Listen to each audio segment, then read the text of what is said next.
All right, it's Wild 94.1, wild941.com. Joey Franchise here. My girl Babs. She also does her podcast called In the Bed with Babs, but we're not in the bed. We're on digitally, camera, internet, all that good stuff. We got Jon Keith with us, man. Got a crazy record going on right now, man. Eyes on us. Got a salute to you. You be working really hard, dog. You just came, did the tour. You slid through Tampa. My bad, couldn't make it. I had All good. daddy duty that night, and I mean, you know how that go. So, man, Yeah, salute indeed. to you, man. We got to definitely tap it back in when you come back to the city. But how you been? Absolutely, man. Been good. And I know how what I'm saying, the daddy duty works, I'm saying? I got daddy duty right after this. So, There you go. yes, sir. What I'm How do saying? you Definitely. balance all that? Because I know like being in like the industry's got to be tough trying to figure out that schedule and how to make that time and spend that time properly. Yeah, it's really difficult if you're trying to do it by yourself. Luckily, and thankfully, I have a amazing wife who, I'm saying, makes it easy for me to be able to just be like, okay, like I gotta go and do these, do this run. I got to go and do these shows. I got to go and do whatever, and then come back and and try and support her how I can, with the little one. So yeah, it's a lot, but it's good. What I'm saying? God is good. Now, John Keith, it is so nice to meet you. And first off, I just want to say thank you for basically ministering to the youth, to the world through your music. We really appreciate that, especially at a time when people are falling on hard times. It's always good to hear positive, uplifting music. 100%. Thank you so much. Now, are you one of those people like myself who kind of possibly lost your faith along the way and then you got it back? Or have you always been in a space of, uh, believing? Yeah, I think that this journey with God and with Jesus is a lot less black and white than everyone likes to make it seem. Hmm. Hmm. I feel like maybe I lose my faith every day. You know what I'm saying? Uh, and not to say like I'm just like fully walking away from Jesus, but everyone has moments where it's like, I don't know if I trust you right now, God. Like I don't know if you actually want good things for me. I don't know if I actually think that you know better than I do. And you even if it's not in a big moment, like little moments saying no to God, and so yeah, I mean, I can definitely relate to it. I don't think I ever hit a moment where I decided like officially that I was no longer going to follow Jesus, Hmm. like as an official decision. Um, but I've definitely done it with my actions before. So like I can relate to the struggle for sure. Now, and you know what? Let me take that back about saying not believing in Jesus. I think it was more so of like a church hurt thing. So maybe Oh like yeah. Yeah, yeah, yeah. me as far as like not wanting to go to church anymore. So have you Yeah. been there? Oh, absolutely. Absolutely. I there was a time where I was like, you know what? Like I just don't want to deal with people anymore. People are hypocrites. People are whatever. And eventually I felt like God kind of pushed me back in. He was like, yes, everyone in here is a hypocrite just like you. And so you know what I'm saying? And so I had to slide back in. Because ultimately what I also realized is that um really at the core of what it is, church is a bunch of people trying to learn how to be human again, Mm, Yeah. because like we've been given this like narrative that being human is like synonymous with being evil, and hmm. that's not true. Like being evil is actually what takes you outside of humanity, takes you outside of being human. It makes you actually more like an animal. You know what I'm saying? Like, and that's why every time we see something evil, we're like, that's inhumane. You know what I'm Right. saying? Like, and so church is a bunch of people practicing humanity, and they're gonna fail. We're gonna fail. And so I don't know. That framework kind of helped me be like, okay, you know what? Like none of these people are perfect, and neither am I. And also, people have hurt me in church, and I'm certain that I've hurt somebody in church. And so it's like, who am I to say, I can't deal with these people no more. But it's a real struggle, and it's a process. I don't think it's a thing where it's just like, anybody just gonna be like, okay, well. you know, yeah, let me just go ahead and get over it then. It's like, nah, you know, it's a process. It's pain. It takes time. So yeah. I Now, respect like that, Joe, John. yeah. Now, Joey is also a father too. Is it something? Do you make sure your daughter? I don't know. How old is your daughter? I have a son actually. A son. How old is your Yeah. son? He is he'll be 2 in January. Okay, so taking him to church and stuff and him understanding hasn't happened yet. No, no, What's no. a I what's a can't wait solid though. age to do that? Because I definitely want to start taking my daughter to church. She's 4 years old. What's Yeah. like? I mean, I'm trying to figure out like a proper age because she's just out here exploring everything. So and she's Yeah. kind of got that antsy thing where she just kind of wants to do everything at one time. Yeah, you know, I he definitely can't understand right now. Um, but I got him in there, and we still try. So fun fact about me, I'm a Bible nerd. Like I have very few hobbies. I do music, I love film, and I'm in the Bible. Like for not just like for like you read the Bible, it's like, oh, I feel better today. It's like, no, like I want to know the history. I want to know Yeah. what the Greek means, what the Hebrew means, all that kind of stuff. And I love the hard questions. And so I'm like anxious, like to get to where my Mhm. son can say, Dad, I don't understand this about God, or I don't understand this about the Bible. And we can sit down and have conversations. There's a lot of stuff that's like, there is no answer for this. Like, there's no perfect answer, but like, let's look for it.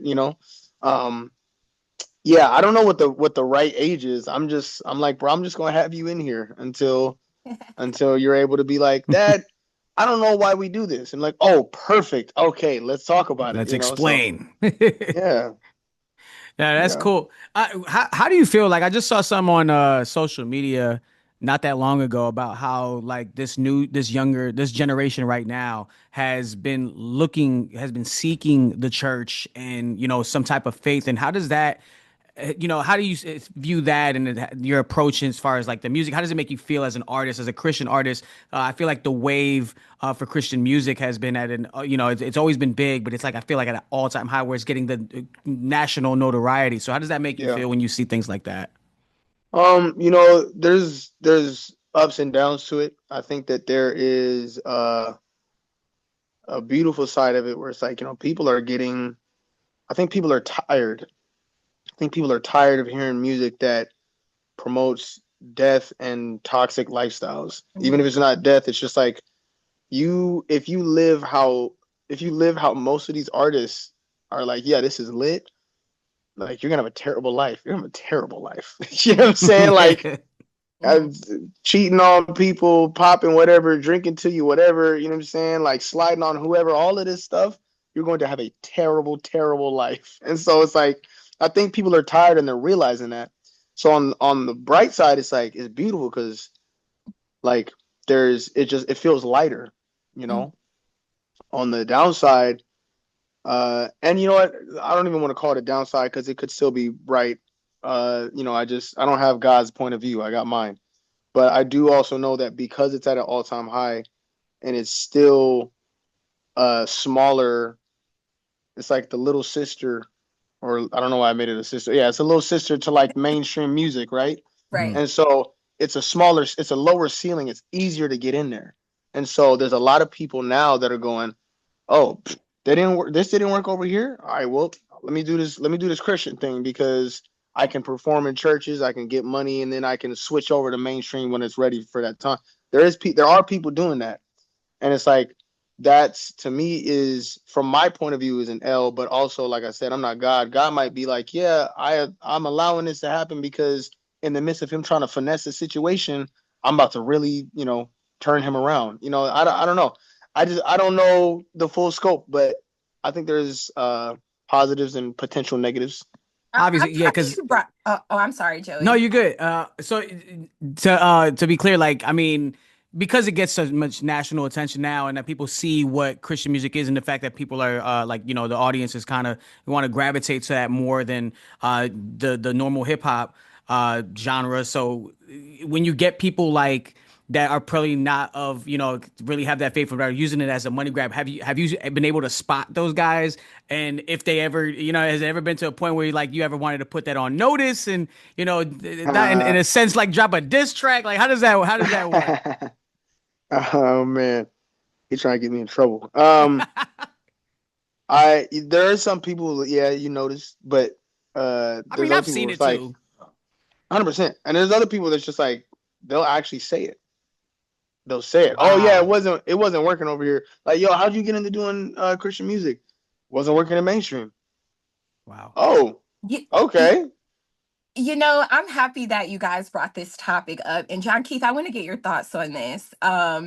For one, I could tell you're the real deal because, like you said, you study the Bible, and I could just tell in our conversations that, you really are a believer, and, your goal is to help out and, get people to God. But I had this one Christian artist, he's dope, right? He lives in the state of Florida. I said, I would love to interview you on Zoom. He hit me back. It's gonna be $1,000. Wow. Man, I already know who you're talking about. Is the thing. Now, is that very godly? Like, wouldn't you want to interview with me and maybe reach more souls? Now, this is the thing. I I I I don't want to paint the picture like anybody who's trying to get paid for something is like, being unchristlike. That's not what I don't want to paint that picture. However, I do think that uh you know there are some people where it's like, you know what's the end goal? You know what I'm saying? That is kind of the question. Now, again, like I really don't want to make it, I'm not trying to just like talk down on anybody who's like, oh yeah, like I have a fee and this, I got a family to feed and blah blah blah. This kind of stuff, whatever. That's that. You know what I'm saying? But yeah, it definitely, I can understand it making you go, what's your intentions? What's your end goal here? You know what I'm saying? So yeah. Now, did you grow up listening to Christian hip hop? I found Lecrae when I was Yes. 12, Nice. and he was the first. There was a rapper in my hometown, San Diego, Hmm. and his name is Clister, and he was the first rapper that I ever heard that I liked, and he was a Christian rapper. And that same day that I found Clister, I found Lecrae, and then weeks later I found KB and Andy Mineo, and just kind of I lived there for a while. But I grew up listening to all kinds of music. My family was anywhere from Michael Jackson to Fred Hammond to CeCe Winans to Stevie Wonder to my mom was listening to country music all the time, Rascal Hmm. Flatts and Trace Adkins, Carrie Underwood. And then, me and my brothers would also listen to like movie scores, Right. like as a Nice. just a regular, that's what we liked to do. Um, and so my music is kind of ubiquitous, it's like all over. Which is why even now, like, I came up doing a lot of hip hop, but now like doing a lot more pop and like genre blending stuff. And um I love music, you know. Now, you said you're a film guy too. Are you pleased with how Bible films have been depicted over the years? Not at all. I think The Chosen, the TV show, The House of David, the new one, Hmm. Hmm. and then Passion of the Christ a while ago. They're Those are dropping a the sequel to only. that. You heard Yeah, yeah, that? yeah, yeah, yeah. Mel going crazy. I think those are the only times I've seen Christian films and like media like that, films and television done in absolute excellence. Other than that, it's very difficult to uh, get behind a lot of it because a lot of Christians have the mindset of it's for God, and so this is cool. And if it's like, okay, this is for God, and so it doesn't have to be incredible. It's about the heart. If it's not that, then it's like a lot of Christians don't consume any other media, so they actually just have poor taste, you Hmm. know. Right. And like I'm a film guy. I'm working on a film right now, actually. Oh, like I'm you're really directing excited or about it. writing or both? I wrote it, and I'm the plan is to, if we can get it funded, the plan is to star in it. Ooh. I wanted to be an actor before I was an artist, and you know, I fell in love with music. But uh, yeah, so we're working on that now, and something that I take pride in is like, let's tell real life stories. You know what I'm saying? Like let's tell stories that still has God in it. That is like the reality of what's going on, and also do it in excellence, not take any shortcuts. Get actors who are like excellent. They're passionate about their craft, and you know, um, yeah, directors and cinematographers, and just do it all how it's supposed to be done. So, yeah, Christian films have been abysmal for the main part, 90% of them, um, and I'm hoping to be a part of what changes that. So Well, if you ever need a movie about a girl who lost her way and she's trying to find her way back, he got me. Yeah, if you need I to got cast you. a Spanish inner city vibe guy, you know, I'm down. Yeah, What's up? Try to get this most sad def, card, dog. most def.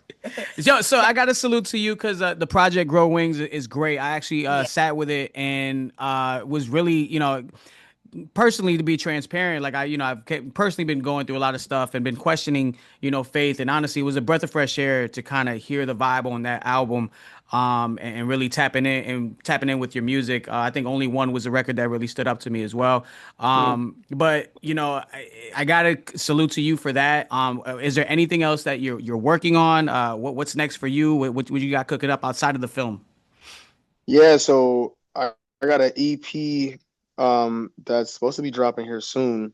I don't exactly know when, but it'll be soon. And then I'm actually today hoping to wrap up the follow up album Mm. to Grow Wings. Me and my boy Enzo, who made the whole album with me, have been, we worked on Grow Wings together, and we've been working on this one, and we're close. And so Mhm. yeah, just more music, more music. Is there other artists like outside of the genre, not necessarily hip hop, but guys that got like some type of wave in their respective genre, that have maybe wanted to cross that you maybe wanted to felt like it'd be cool to cross over with, and tap in? Guys, I've seen E40 jump on records. So A little I bit of mean, Yeah, a is there anybody that you think would be feasible to like kind of fit what you got going on? yeah, I got a couple. I'm hoping to get something with Chance on this next album. ooh. Nice. Um, I'm hoping to get something with Jordan Ward. Mm. Uh, and it's a dream to be able to do something with her. Uh, Okay. Yeah. she's incredible. But yeah, I mean, and there's some others too. That's just off the top of my head. That's like what I'm thinking of. I've been, blessed to be able to connect with John Bellion on the last Right. project, and he's incredible. He's a hero of mine. Um, and so, I've been listening to Chance forever. And so, um, I was a huge yeah. And fan. then I also see, what I really want is a record with Auntie CC Winans. That's what I want. That'd be a full circle Yes. moment right there, man. Growing up listening to that. Yes. Absolutely. Now, who would be your Mount Rushmore of gospel singers? You can only choose Oh, four. Wow. I only choose four. Yep. I go CC Winans, Fred Hammond. I go Marvin Sapp. That's dope. Oh, and you know what? Ah, I'm gonna say. Oh, I'm not gonna hold you. I can't pick the fourth one. Honorable mention. We call it honorable mention. Okay. Honorable mention. I'll say Shirley Caesar. Okay. Long as I got King Jesus. Mm-hmm. Long as I got King Jesus. You know what I'm saying? Like, Now, and do I you? actually, Go ahead. yeah. I'm sorry. What'd you say? I was just gonna say I got that's just difficult. That last one I was like, dang, I got like three or four that could have been in that fourth spot. Yeah, it's just difficult. for sure though. Now, we appreciate you so much, Jon Keith. Now, in closing, I want you to like maybe give advice to that younger person or just that person in general who's not perfect, but they're afraid to like tap back into church in the Bible and they've lost their faith along the way. Yeah. Don't let uh don't let a false Jesus scare you away from the real Jesus. And don't let the ugliness of some of the people who call themselves God's people keep you away from someone who just loves you more than you could ever know. Um, that's what I would say. I love that. See, That's that motivation right there, man. yeah, that's that Needed that. motivation. Definitely. Good vibes on a Tuesday morning. Again, we appreciate you so much, Jon Keith. And you see, my voice is shaking. Joey, I've never like got emotional during like an interview with like a secular rap person, but look at me. Look at me. It's fair, and this is why, like, I'm happy that we got to do this, and I wanted to bring you on because I feel like we have these conversations, in the office at times, and it's cool to have somebody here, well-rounded, reads the Bible. His music is uplifting, it's positive, it's a different change of pace, especially from the things that we do here at the station, but to also give it some love on the air with records like, Eyes on Us. I mean, it's Mm. just good it's just good. And we've done we've played the Lecrae records and things like that when they've, because the message is so powerful, you know what I mean? Mhm. In your music and just in the Christian hip hop community that can give a different change of pace to your normal, hip hop, environment. So we Yeah, appreciate you for doing what you do, man, and keep rocking, dog, the way you are. most definitely, man. Appreciate you guys so much for having me. Thanks Already, for and stopping by. we got to link up again in Tampa, man. So hopefully you bring a show back here, all right? Absolutely, easily. No doubt, man. I love San Diego. One of my favorite cities ever is San Diego. One Yeah, of my favorite cities to visit. So I got to get shout out back to there. Diego. Absolutely. Already. John, appreciate you checking in, man. Most I appreciate you guys.